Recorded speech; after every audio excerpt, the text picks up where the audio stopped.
Life throws many moments at you, some major triumphs, some awkward mishaps, and some real lows. And in this Real Talk series brought to you by Guzman y Gomez, we're going deep on some of the highs and lows of our investing journey.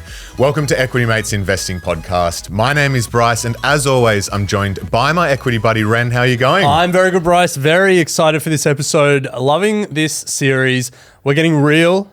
Yes. And we're talking. But in this episode, we are talking about investing at any age. Yeah. We're going decade by decade and talking about some of the things that you can think about, that you can do, or that you can plan to do if you're young and some of those decades are in your future.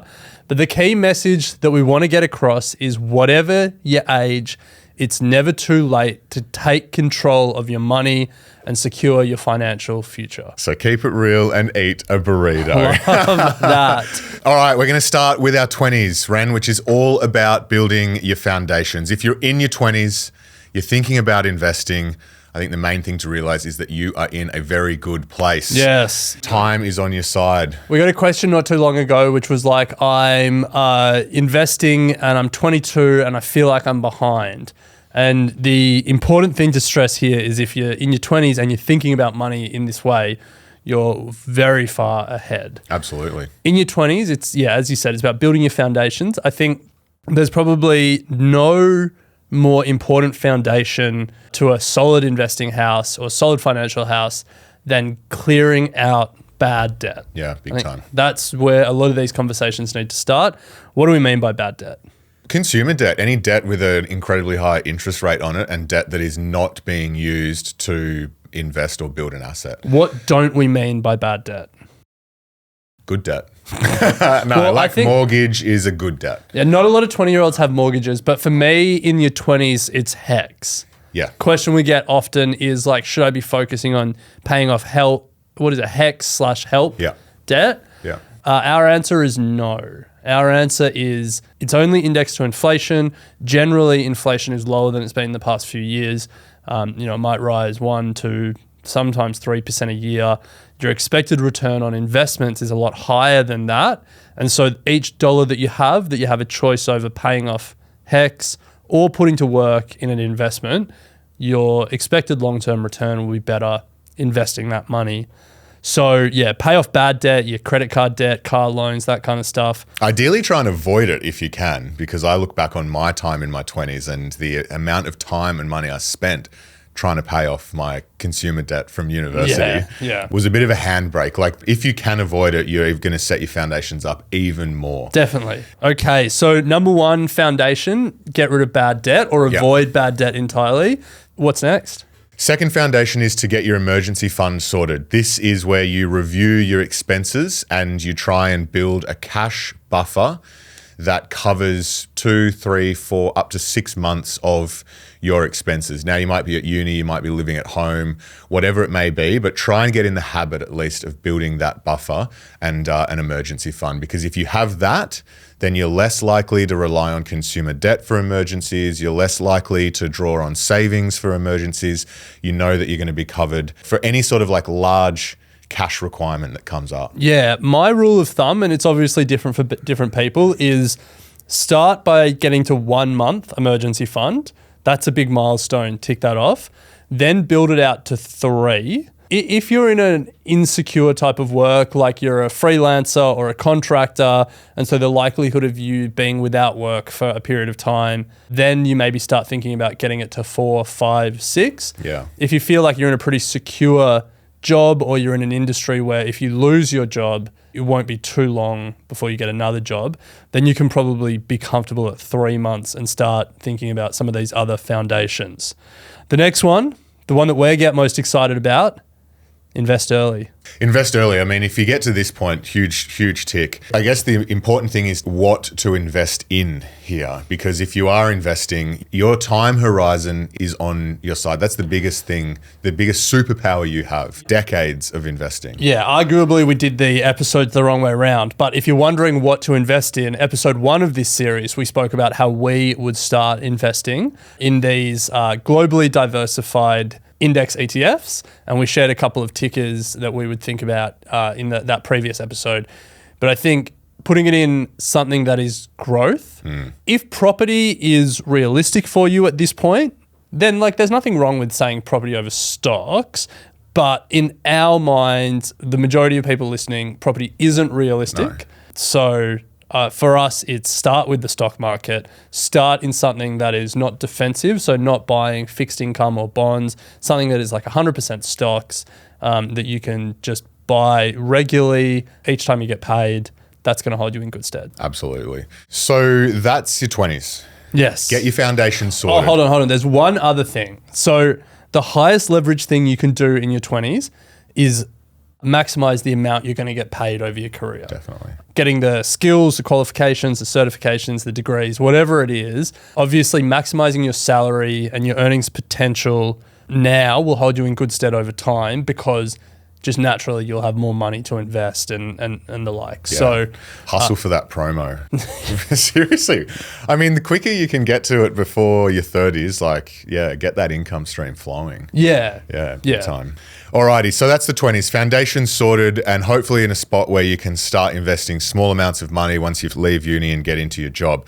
You hit your 30s and it's about going to the next level. You've got the foundations. It's about strengthening that financial position. If your 20s is full of unknowns, your 30s, you're starting to have a little bit more clarity. There's no certainty, I don't think. No. Well, I'm only just in my 30s. But you're starting to know your career prospects and what your sort of career trajectory and where you want to work. You're figuring yourself out. Even, like what you want. Who you are. You might be settling down with a partner. Yeah. Some of those big questions around like buying a house or an apartment where you want to live, having kids, all those conversations start to come into play. So there's a bit more clarity around like what your financial needs are. Yeah. But I think for a lot of people in Australia at the moment, especially your early 30s, you've got like a sweet spot where the tsunami of expenses hasn't hit yet, mortgage payments, nappies, whatever it is, but you're earning more than you were in your 20s. Yeah. And so that sweet spot, we say maximize it. Yeah. Because it may not last for too long. It may not last, yeah. So look, if you have got to this point and you haven't started investing, again, don't fear. Keep it real, eat a burrito, but time is on your side. You still have decades in front of you. And much like in your 20s, it's about investing the right way now and getting your investing foundation sorted. But really, it's putting that free cash flow to work. You've got the promo at work. You're probably now hopefully bringing in more money than you're spending. You've worked out your budgets, and it's really putting that money into a savings plan to get the house. It's putting it into your core portfolio to start building the foundations there, and really driving investments into as many long-term growth assets as possible. Yeah, and this is where the decision between housing and the stock market becomes more realistic. Yeah. Because you've probably started saving for a deposit at this point and you're starting to think about that choice. I don't think there's a bad choice here. There's plenty of arguments, that the ungodly good run of Australian property may not last forever, but I think the leverage in property is certainly something that's attractive. And then having an offset account that you can get a guaranteed return on is pretty nice. So like there's nothing wrong with if you're saying I'm going to put my free cash flow to work and go all in on property. Similarly, if you're going to say property isn't a lifestyle choice for me or it's out of reach financially, so I'm going to go all in on stocks, there's nothing wrong with that. I think the main thing is putting that free cash flow to work. Yeah. I think we would argue, we've learned over time, people think we're just all in on stocks, but I think there's a sweet spot in the middle where you try and get a foot on that property ladder and you try and put some money into stocks, because over the long term, having a foot in both camps is going to do you best. Yeah. There's no point paying off a mortgage in 20 years rather than 30 years and then having no liquidity. Exactly. Yeah. One thing that I wouldn't do though, Ren, at this point in my life is I'm chasing property, is try and accelerate my journey to buying my first home by investing my hard-earned dollars into the stock market that is my house deposit. If I have a 2 to 3 year time horizon that I'm wanting to buy property in this decade, putting your money into the stock market is a risk that I wouldn't be taking. I would be very clear on any money I'm putting in the stock market is for long term, for my 40s, for my 50s, for my 60s. Yeah. So I think the 30s is all about building on the foundations that you had in your 20s. And obviously, if you're in your 30s and you're just getting started, then you want to tick off the foundations first and then accelerate. So there's nothing wrong with, getting out of consumer debt and all of that wherever you are in your journey. But yeah, make sure you're spending less than you're earning. Take that free cash flow, invest it, and be aware of the costs that are coming in, whatever they may be. If it's going to be kids or if it's just going to be lifestyle creep, because as you get older, you want a few nicer trips. You're not staying in hostels and all of that anymore. If it's housing costs, be aware that there are probably higher costs coming in some way, shape or form. And start planning for that. Absolutely. All right, so we move on to our 40s. And I think if you haven't started investing yet, don't panic. You've still, again, got decades in front of you. And the good news is you're probably likely to be earning more than you were in your 30s. And hopefully that's also going to accelerate over the next sort of 10 or 20 years. So now it's about playing catch up. It's about taking that money and investing as much of it as you can. And this is where, you'll have different options available to you. Your earning power has probably increased. You've had some career advancement. You've had some pay rises. You might have higher costs, but it's really trying to maximize your earnings power in this decade and then not spending that money. Yeah. And so then what you do with that difference, maybe it's paying down some debt that you've got. If it's a mortgage, hopefully you can pay that down or put some money in the offset. Maybe it's about increasing your super contributions and taking that money and getting the tax-free kick that you get by adding to your concessional super contributions. Or maybe it is just investing that money outside of super, just investing it personally. But really it's about maximizing the earnings power that you have now, because hopefully then you don't need to work so long in your later decades. Yes, yeah. I think in this decade, Ren, there's an element of thinking about just general protection as well. You're likely now to have some dependents, kids and whatnot, and you're really starting to think about the next sort of phases of life. And just going through the advice process myself and listening to what other advisors are sort of saying, it's like really making sure that you've got yourself covered with the right insurances, that you're protecting yourself against job loss if you've got a mortgage going on and you've got kids at school. So just ensuring that those other sort of like foundational things that earlier in life in your 20s, you just thought, I don't need any of this jazz, making sure that that is certainly a consideration at that point in life, because you've worked hard for 2 decades now. You don't want to let it all sort of slip away if you don't have the right level of protection. Yeah. So that's 20s, 30s and 40s. Build the foundations, start putting money to work, and then maximize your earnings power. One question to close out, Ren, in our 20s, in our 30s, we've spoken about just going all in on growth assets. Yeah, it's all about growth. building.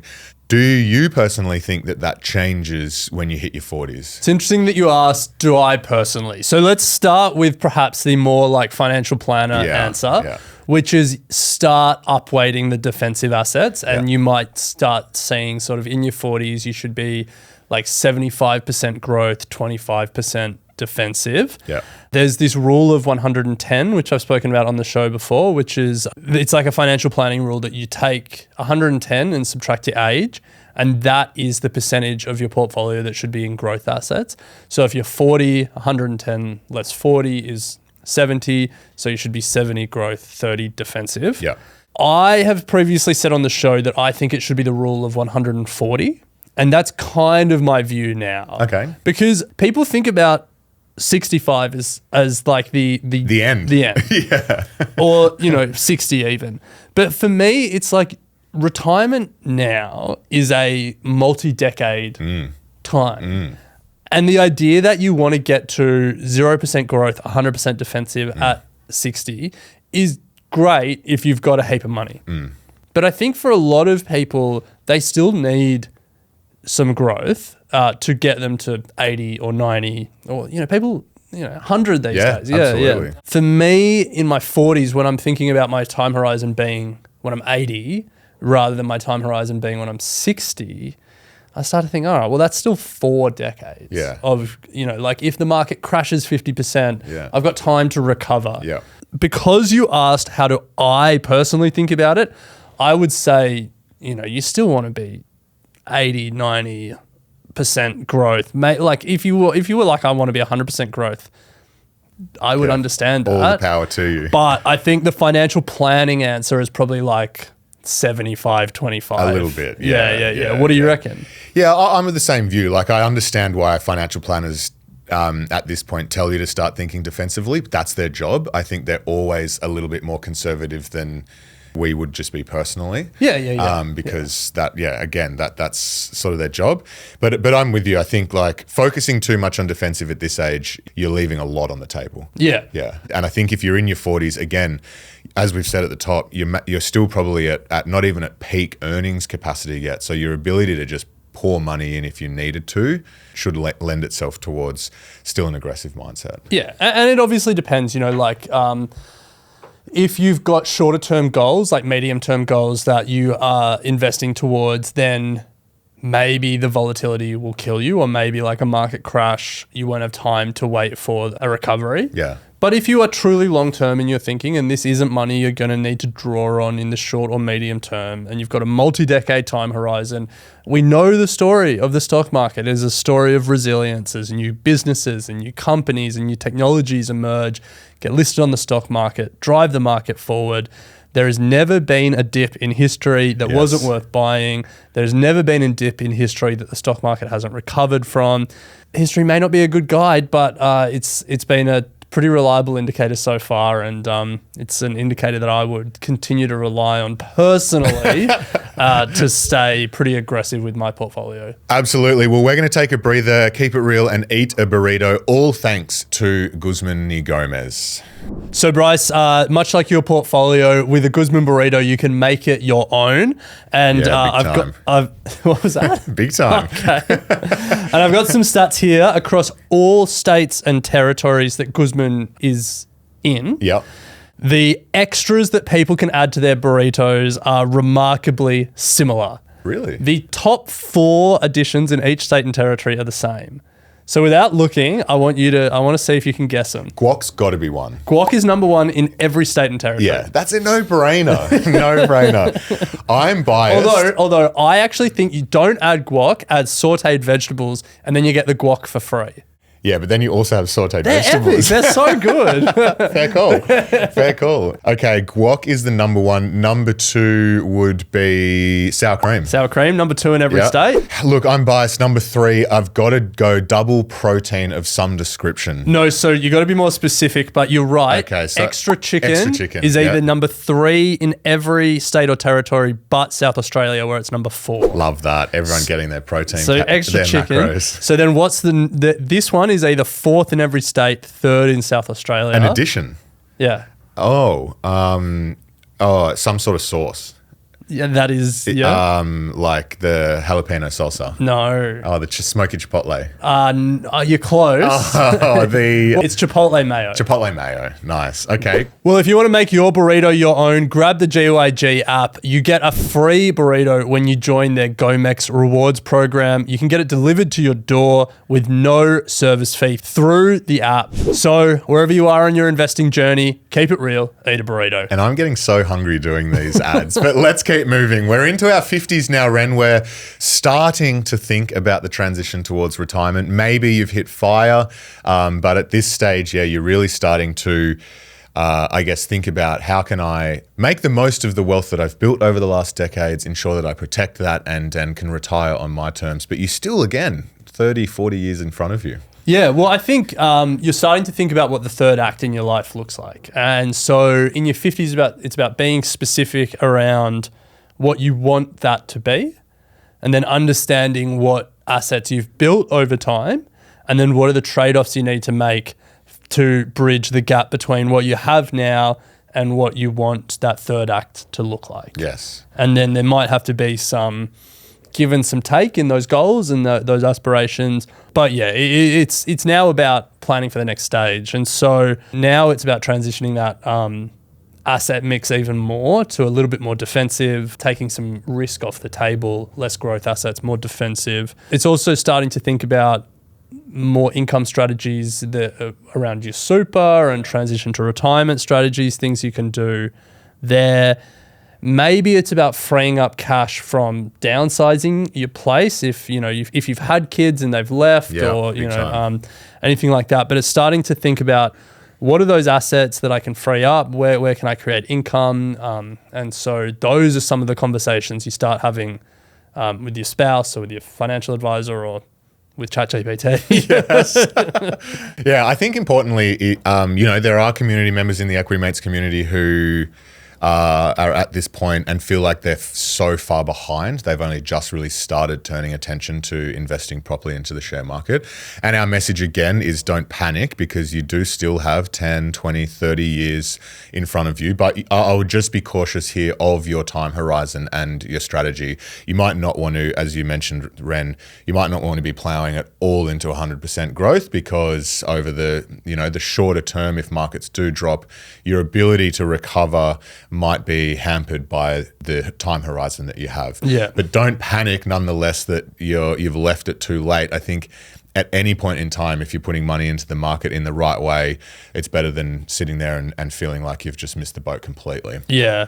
And then a couple of other things to tick off: estate planning, update your wills. Also, I mean, this is really should be for every decade, but particularly as you get older, it's making that investment in your health, getting ahead of any medical challenges, not ignoring potential challenges.